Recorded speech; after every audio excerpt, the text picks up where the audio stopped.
The ceremonial hall of the Empress was immense, crystalline walls reflecting the swirling nebula beyond the palace windows. My heart thundered, but I kept my back straight. The Velkhari nobles had drawn their ceremonial blades, each poised in perfect symmetry, eyes narrowed with suspicion. This human dares to stand before the eternal throne without kneeling. Lord Keren's voice rang, sharp as diamond-cutting glass. His violet skin darkened with fury. He leaned forward, the tip of his blade resting against my chest. A sliver of heat seeped into my shirt. I took a slow breath. I am Marcus Cole, assistant to Ambassador Chen. You are insolent, Keren spat. Your species is weak, fragile. You have no place here. I swallowed hard, feeling the warmth of blood where the blade had nicked my skin. My mind flashed to my parents, my mother lost on the transport to Proxima, my father buried in the mines of Europa, working to give me a chance to stand in this moment. I would not bow. If my life is the price of human dignity, I said quietly, then take it. The hall grew silent. Even the nobles' whispers stopped. Keren's eyes widened with surprise and then hardened with cruel anticipation. He drew back his arm for the killing strike. Enough. The word reverberated through the hall like a hammer on crystal. Every Velkhari dropped to their knees. Even Keren's grip slackened, and the blade fell with a hollow clatter. I looked up to see her, Empress Saraphael, descending the throne platform. Her silver skin shimmered with an inner light, her eyes shifting between violet and gold. She moved through the court like gravity bending toward her. My breath caught. She was ancient, millennia old, yet there was a loneliness in her gaze I recognized instantly. You would shed blood in my court. Her voice was soft but carried to every corner of the hall. I would not, I replied, voice steady. A faint smile flickered on her face. You have shown me something no one else has in 300 years, she said. She stepped closer, and I felt the air hum with energy. Her presence was overwhelming, yet not threatening. It was calling. Marcus Cole, she said, studying me. Do you understand the danger you've taken on? I understand that fear is not an excuse to bow to injustice, I said. She nodded slowly, a small, almost imperceptible approval. Then come with me. We have much to discuss. The corridors of her private chambers were unlike any architecture I had ever seen. Walls shimmered and parted at her touch, stairs spiraled through dimensions I could not comprehend. Finally, we emerged into a garden where light pulsed like heartbeat. Silver liquid streamed between impossible flowers that glowed in rhythm, and above us, stars shone as if within reach. You can breathe here, Saraphael said, releasing my arm. This chamber is adjusted for humans. I expected you to hesitate. I did not, I said. She sat by the silver stream, robes pooling around her like dark water. Then tell me, Marcus, do you know why I brought you here? I hesitated, choosing my words carefully. You are alone. A queen is always alone, but there is something more. I think you long to be seen. Her eyes softened, just slightly, and she inclined her head. Go on, she whispered.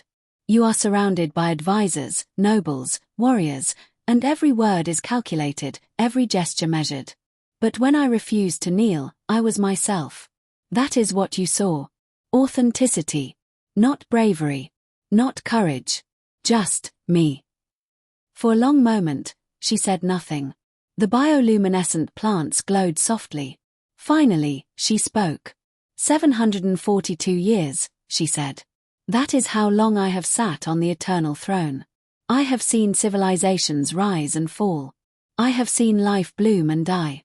And yet, no one has ever looked at me, just me, not the crown, not the empire, not the legend.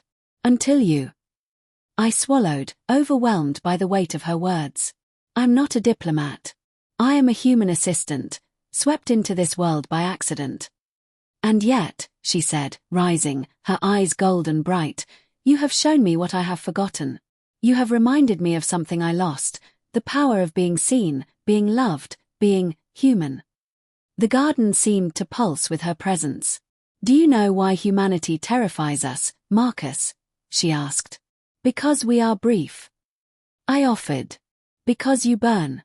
You rise and fall so quickly, yet you risk everything, love fiercely, hope relentlessly. You defy odds that should destroy you. And you survive. I took a step closer, emboldened. And you see it. Her silver hand hovered near mine, trembling slightly. I see it. And I do not wish to forget it again. The moment stretched. I reached out and held her hand. Her pulse was quick beneath her marble skin. I want to help your ambassador, I said. I want to ensure humanity is treated fairly. I want to understand why you chose me. You are authentic, she said, a faint smile breaking across her face. You are unafraid of being temporary. That is rare. For the first time, she laughed softly. You are either very brave or very foolish. Perhaps both, I said. It's a human specialty. And in that impossible garden beneath alien stars, for one instant, the Empress of the Velkari Empire looked almost happy. 3 months passed. I had become accustomed to her palace, shifting halls, singing crystals, gardens defying dimensions, but not to her. Not to the way her eyes turned gold when she smiled, not to the quiet intimacy in moments stolen between court obligations. We had not kissed. Not fully. But we had spoken, laughed, and shared small truths. Then the night came when the shadows struck. My door was breached by armed Velkari warriors. The human comes with us, Lord Karen announced. By order of the High Council. The Queen has been neutralized. They dragged me into ancient corridors I did not recognize, walls absorbing light instead of reflecting it. In a chamber deep within the palace, the Grand Matriarch awaited, Velkari nobility older than history itself. I present the human contamination, she said, eyes like frozen stars studying me. I spat blood from Karen's earlier strike. You expected more? I asked, raising a hand as if to juggle. Karen's fist connected with my jaw, but I forced myself to rise again. The matriarch's gaze did not waver. You have made her weak, she said to Karen. She questions policies, she defies tradition, she loves a human. This cannot be allowed. Then you leave me no choice, I said, trying to mask the trembling in my voice. The chamber was silent, tense as the calm before a storm. I realized something important in that moment. Even in this galaxy of ancient rulers and immense power, even across species and millennia, love could still defy reason. And I was willing to risk everything for it. The matriarch's hand lifted. Kill him. Light exploded in the chamber, a blinding brilliance, impossible in intensity. Through it strode Saraphael, fury radiating in waves. Her silver skin burned with energy. Her eyes were twin supernovas. My human, she called, voice both tender and terrifying. You will not harm him. The matriarch's plan crumbled in an instant. Saraphael's power was unmatched. Crystals cracked and melted around her as she advanced, every step a storm. I felt the warmth of her presence envelop me. Marcus, she whispered softly amidst the chaos. Are you hurt? I've had worse, I replied. But not much. Her expression softened just for a heartbeat. And in that moment, I understood the full weight of what we had, two beings, separated by species, lifespan, and duty, yet bound by something greater than fear, protocol, or history. The chamber still glowed with the remnants of Saraphael's fury. The Grand Matriarch and her conspirators were trapped in awe, the magnitude of her power rendering even the oldest Velkari speechless. I steadied myself, still feeling the warmth of Saraphael's presence, the pull of her golden eyes anchoring me in the storm. You thought you could control me, Saraphael said, her voice low, dangerous, yet threaded with exhaustion. You thought my loyalty to tradition would outweigh my choice. You underestimated what it means to be seen, to be known. The matriarch, Grandmother Vila, did not flinch. You are young, Saraphael, she said, her voice a brittle ice breaking. You do not yet understand the cost of indulgence. A human cannot give what you require. He will die long before the century is out. Your judgment is clouded. Perhaps, Saraphael admitted, her tone softer now, almost reflective. Perhaps his life is brief. But even a brief life can illuminate eternity. She turned to me then, hand outstretched. I grasped it without hesitation. feeling a surge of warmth and connection. Marcus, I will not ask you to live forever. I will only ask that you live fully, for the time you have. And I will stand with you against those who cannot understand love. A ripple of energy passed between us, a bond reinforced by proximity, by mutual trust, and by courage. The Valkyrie Council had grown complacent, expecting obedience, fearing nothing but direct challenge. And now they saw the power of authenticity, the strength of a species they considered lesser, embodied in one human who refused to bow. You will answer to me, Sarafael said, voice rising, echoing against the crystalline walls. Not as subjects, not as tradition, not as authority. You will answer to me, as my people, and as my family chooses. The chamber shook. Crystalline pillars pulsed, resonating with the Queen's command. Even the matriarch, who had lived longer than most civilizations, found herself rooted, powerless in the presence of a will that transcended authority. I swallowed hard, watching Sarafael's gaze sweep over the assembly. Do you see now? She asked me quietly. Why I could not turn away. Why I could not remain a queen who bows only to history and law. I nodded. I see it. You need someone who sees you. Not the crown, not the empire, just you. Her lips curved, faintly, with relief. Exactly. And I will not apologize for that need. The Valkyrie nobles murmured, a mixture of fear, awe, and reluctant admiration. This human, this brief spark of life, had shifted the balance of power not with armies or technology, but with truth, with courage, with refusal to submit. They understood in that instant. The Queen had chosen not just a companion, but a catalyst. Keren stepped forward, his expression torn between rage and shock.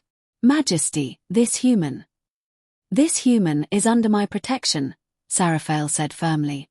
And any who harm him will answer to me directly. The room went silent. No one dared argue further.